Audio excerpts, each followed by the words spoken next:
सुप्रभात बच्चों, आप सभी को पुनः स्वागत है पाठ 17 वीर कुंवर सिंह कहानी के दूसरे भाग में। इसे पहले भाग में हम लोग पढ़े थे वीर कुंवर सिंह अपने अनेकों क्रांतिकारी साथियों के साथ मिलकर विश्व प्रसिद्ध पशु मेला सोनपुर के मेले में मिलकर वह अंग्रेजों के खिलाफ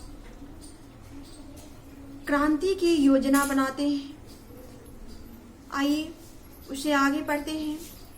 25 जुलाई सन 1857 को दानापुर की सैनिक टुकड़ी ने विद्रोह कर दिया और सैनिक सोन नदी पार कर आरा की ओर चल पड़े। कुंवर सिंह से उनका संपर्क पहले से ही था। इस मुक्ति वाहिनी के सभी बागी सैनिकों ने कुंवर सिंह का जय घोष करते हुए आरा पहुंचकर जेल की सलाखें तोड़ दी और कैदियों को आजाद कर दिया। 27 जुलाई 1857 को कुंवर सिंह ने आरा पर विजय प्राप्त की। सिपाहियों ने अपने फौजी सलामी की। यद्यपि कुंवर सिंह बूढ़े हो चले थे, परंतु वह बूढ़ा सूरवीर इस अवस्था में भी युद्ध के लिए तत्पर हो गया और आरा क्रांति का महत्वपूर्ण केंद्र बन गया। जब कुंवर सिंह अपने क्रांतिकारियों साथियों के साथ विश्व प्रसिद्ध पशु मेला सोनपुर में मिलकर एक क्रांतिकारी योजना बनाया, उसमें यह सभी सफल होते दिखाई दिए। उन्होंने आरा पर बड़े ही कूटनीतिज्ञ ढंग से आक्रमण किया और आरा पर अपना विजयी पताका लहरा दिया और यह कुशल नेतृत्व करने वाले व्यक्ति शूरवीर वीर कुंवर सिंह ही थे। उन्हीं के नेतृत्व में आरा पर विजयी 27 जुलाई 1857 को प्राप्त हुआ और उन्होंने वहां अपना विजयी पताका लहरा दिया। सभी सिपाही फौजियों ने वहां सलामी दी। यद्यपि कुंवर सिंह अब वृद्ध हो चले थे, लेकिन यह वृद्ध होते हुए भी शूरवीर थे। इस उम्र में अधिकतर लोग आराम चाहते हैं, लेकिन इस समय भी इनमें वो जज्बा थी, वो जोश था जिसके कारण वह अंग्रेजों को मार भगाने के लिए तैयार खड़े हो गए और अन्य लोगों को भी जोश भरते रहे। इन्हें देखकर और भी भारतीयों को अपने देश के प्रति अंग्रेजों से लड़ने के लिए शक्ति मिलता रहा। दानापुर और आरा की इस लड़ाई की ज्वाला बिहार में सर्वत्र व्याप्त हो गई थी। अब सिर्फ जो चिंगारी आरा से सुलगी वह सिर्फ आरा में ही सीमित न रहकर बिहार की और भी अन्य जगहों पर भी यह व्याप्त हो गया। यह चिंगारी सुलगने लगी, लेकिन देसी सैनिकों में अनुशासन की कमी, स्थानीय जमींदारों का अंग्रेजों का साथ सहयोग एवं आधुनिकतम शस्त्रों की कमी के कारण जगदीशपुर का पतन रोका न जा सका। शायद अच्छे नेतृत्व के अभाव के कारण ही सन 1857 की स्वतंत्रता संग्राम असफल रहा। भारत की पहले स्वतंत्रता संग्राम में कुशल नेतृत्व करने वाले की व्यक्ति की कमी के कारण वह सफल नहीं हो सका, वरना 90 साल पहले ही भारत आजाद हो गया होता।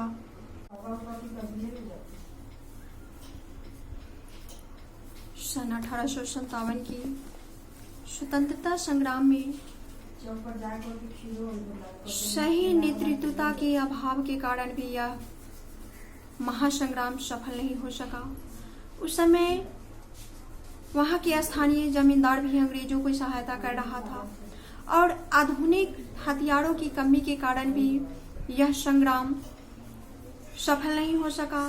13 अगस्त को जगदीशपुर में कुंवर सिंह की सेना अंग्रेजों से परास्त हो गई, किंतु इससे कुंवर सिंह का आत्मबल नहीं टूटा और वे भावी संग्राम की योजना बनाने में तत्पर हो गए। जगदीशपुर में कुंवर सिंह परास्त होने के बावजूद भी उनका आत्मबल पस्त नहीं हुआ, उनका आत्मबल नहीं टूटा और वह भावी संग्राम की योजना बनाने में जुटे रहे। वे क्रांतियों के अन्य संचालक नेताओं से मिलकर इस आजादी की लड़ाई को आगे बढ़ाना चाहते थे। कुंवर सिंह सासाराम से मिर्जापुर होते हुए रीवा, कल्पी, कानपुर एवं लखनऊ तक गए। लखनऊ में वे शांति नहीं देखे, इसलिए बाबू कुंवर सिंह ने आजमगढ़ की ओर प्रस्थान किया। उन्होंने आजादी की इस आग को बराबर जलाए रखा। उनकी वीरता की कीर्ति पूरे उत्तर भारत में फैल गई। कुंवर सिंह की इस विजय यात्रा से अंग्रेजों के होश उड़ गए। कई स्थानों के सैनिकों एवं राज कुंवर सिंह की अधीनता में लड़े। उनकी यह आजादी की यात्रा आगे बढ़ती रही। लोग शामिल होते गए और उनकी अगुवाई में लड़ते रहे। इस प्रकार ग्वालियर, जबलपुर के सैनिकों के सहयोग से सफल सैन्य रणनीति का प्रदर्शन वे करते हुए लखनऊ पहुंचे। जब राजा वीर कुंवर सिंह 13 अगस्त को जगदीशपुर में अंग्रेजों से परास्त हो गए, तभी उनका आत्मबल नहीं टूटा और वह अपने अन्य क्रांतिकारी सहयोगी साथियों के साथ मिलकर भावी क्रांति के लिए वह एक नई योजना बनाना चाहते थे।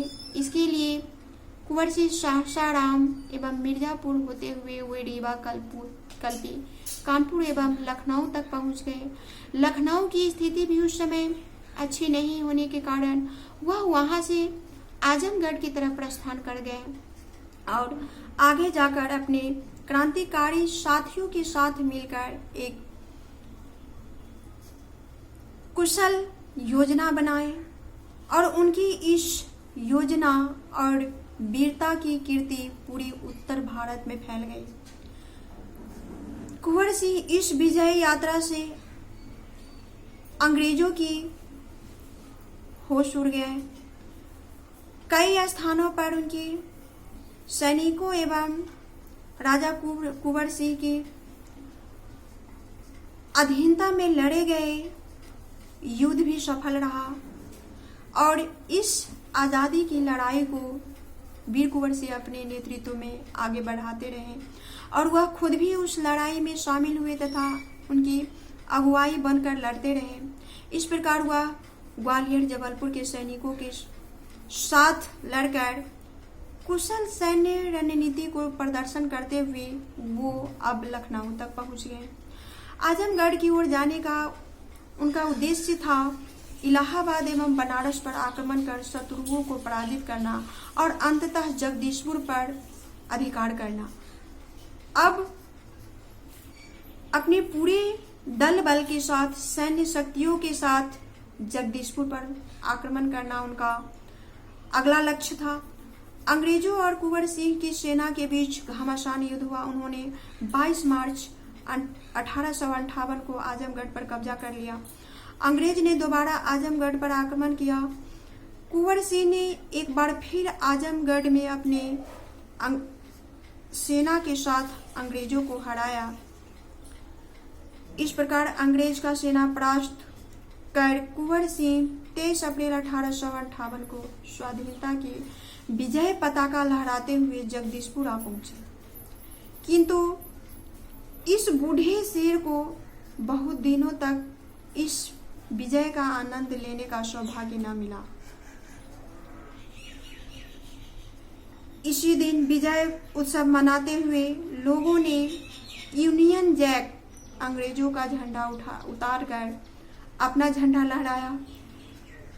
इसके 3 दिन बाद 26 अप्रैल 1858 को यह वीर इस संसार से विदा होकर अपनी अमर कहानी छोड़ गए।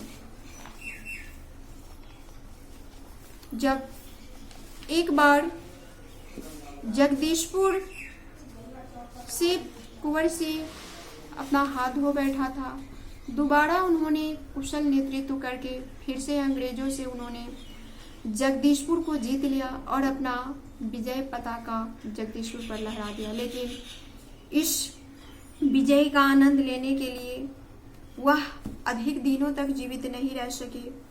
जगदीशपुर विजयी प्राप्त करने के बाद उसकी ठीक 3 दिन बाद यह वीर योद्धा इस संसार से विदा हो गए और हमारे बीच अपनी अमर गाथा छोड़ गए। बच्चों, मैं आशा करती हूँ कुंवर वीर सिंह की वीरता से आप भी प्रभावित होंगे। इस पाठ के बचे हुए शेष भाग हम अगले अंक में जानेंगे। धन्यवाद।